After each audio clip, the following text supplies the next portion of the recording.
गोलार्ध सीखे। गोलार्ध कितने होते हैं? 4 गोलार्ध होते हैं। उत्तरी गोलार्ध, दक्षिणी गोलार्ध, पूर्वी गोलार्ध और पश्चिमी गोलार्ध। अक्षांश रेखाएं भी समझ गए।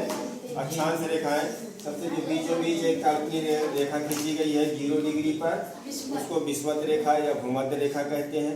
सबसे बड़ी अक्षांश रेखा यही होती है। इसके ऊपर यानी उत्तरी गोलार्ध में 90 अक्षांश रेखाएं 1-1 डिग्री के अंतर पर बनाई खींची गई है। अब एक अक्षांश रेखा से दूसरे अक्षांश के बीच की दूरी जो होती है वो लगभग 111 किलोमीटर की दूरी होती है। ठीक है।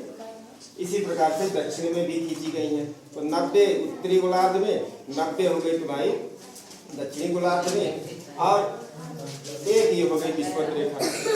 सबको मिला करके टोटल कितना हो गया? 181 अक्षांश रेखा। अब जो देशांतर की रेखाएं क्या होती हैं? उत्तरी ध्रुव से दक्षिणी ध्रुव को मिलाने वाली रेखाओं को देशांतर रेखाएं कहते हैं। इधर देख लो बेटा, उत्तरी ध्रुव से दक्षिणी ध्रुव को मिलाने वाली रेखाओं को, ये भी काल्पनिक रेखाएं ही हैं। ये भी काल्पनिक रेखाएं हैं। वास्तविक रेखाएं पृथ्वी पर कहीं भी खींची हुई नहीं है।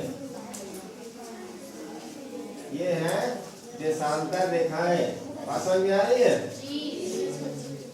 इनकी जो संख्या होती है 360 होती है।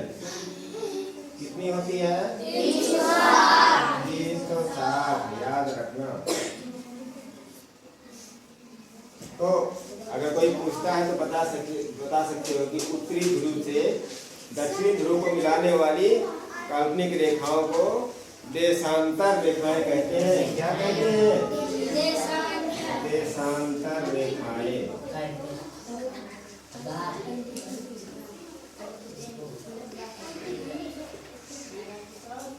ठीक है। ये देशांतर रेखाएं हो गई, और जो ऐसी हैं ये हो गई अक्षांश रेखा। ये सभी रेखाएं काल्पनिक है। ठीक, बात समझ में आ रही है?